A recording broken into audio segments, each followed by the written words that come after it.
is Pranava, and like the differences between Gurukul, we are completely based on right brain, and other schools are like by hearting everything and writing it down. They only get knowledge. When we get only knowledge, we forget it quick. When we visualize and get it and visualize it as a picture, like in social, if we visualize whatever ma'am says like a picture, we'll get it like a story, and we can visualize the story and write it down as answers. But in other schools, they write down the question answers and they start by hearting, which is mugging up. They mug up the whole thing and write it. Okay, talk about mucking up. What do you mean muck up? Are you going to talk about muck up? Okay, how do you muck it up? So then how you like mug it up means like the outer schools, they'll like always repeat it like, for example, I like ice cream like 10 times like a parrot, and then suddenly and when exams come, they'll write it and then forget it soon. So then it's zero use for when you grow up. And here we visualize it in a big picture. So when you visualize things, what are you doing? Like, give me an example of visualization. Means, for example, if they say the word cat, then if you close your eyes and see, there'll be a picture of a cat in your eyes. So how do you use visualization in school?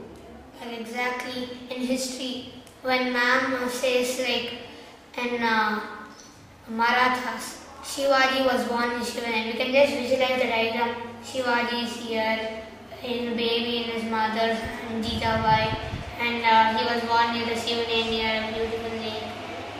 Like it'll be sticked, it'll be pasted in our mind, and we can just visualize the picture and write it. Okay, so do you remember things by visualizing them? Yeah. So More than when we by heart. More than what? We by heart and mug up. Okay, so you use visualization to remember things. Okay, anything else that's different? Well, in the outer schools they pressurize us and then they make us write, and you just have to write and it never gets in your brain. Here we have lots of activities, we do lots of experiments, and we do lots of visualization like what she said. And we can wear any color dress. There we have to wear only a uniform, and it's very pressurized. You go to school, they bully you, they rag you, and then it's very pressurized school. So you say pressurized. How is this school not pressurized? Well, they give you the freedom to do anything. Like if you have to write in English paragraph, even if you write 5 lines, it's okay. Even if you write 15 lines, it's okay. Only thing, if you write 5 lines, the teacher, the people who write more lines go to the next level quickly, and the people who write just small lines have to practice that level and then go to the next level. So it's graduated. As you accomplish one task, you go to the next, right? It's like a game. It's like a game. So talk about it being a game. What do you mean by that? So in a game, like any video game, you just play the first level, then only you can go to the second level. So like even studies, when we complete the first level, we go to the next level. Otherwise, we'll try the first level again. We complete it faster, we go to second level faster. If we complete slow, we just stay in that level, then we go. So do you guys get along really well with each other? Yes. Here we avoid fighting, we avoid like shouting at each other, and there's and we avoid using bad words, we avoid hitting. And it's like we are very peaceful here. Very peaceful. So there's no fighting and no hitting. Yeah. And no loud words. Yeah. Okay, anything else anybody wants to say? Every day in the morning we do 70. Like other schools, just do one to do mantras and everything. Only 1 to 2 slokas or 3 to 4. And we do many slokas and so. But tell us what a sloka is.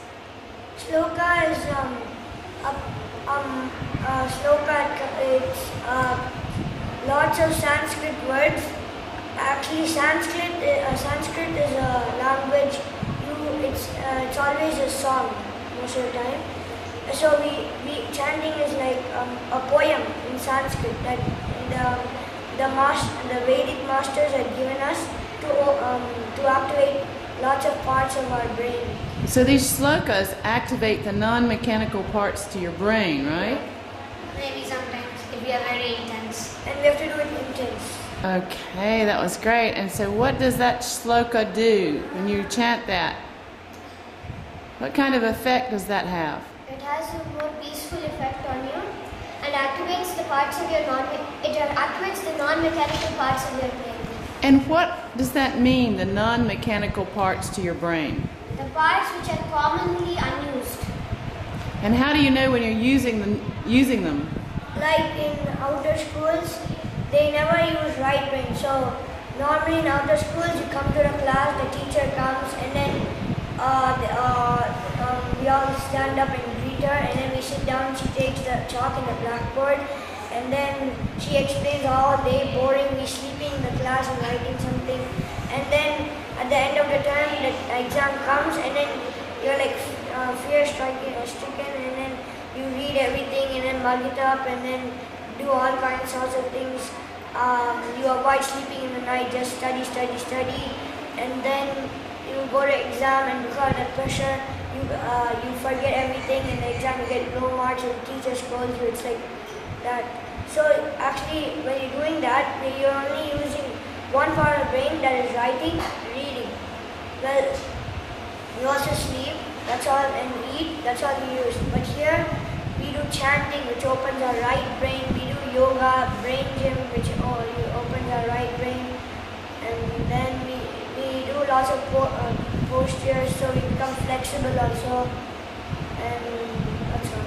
Wow, so And in maths, we visualize, we do abacus, we visualize the beads and do, which also helps in opening the brain. Okay, so anything else? You do the shlokas, and those activate the non-mechanical parts to the brain. Is learning fun here? Yes, Yes, very fun.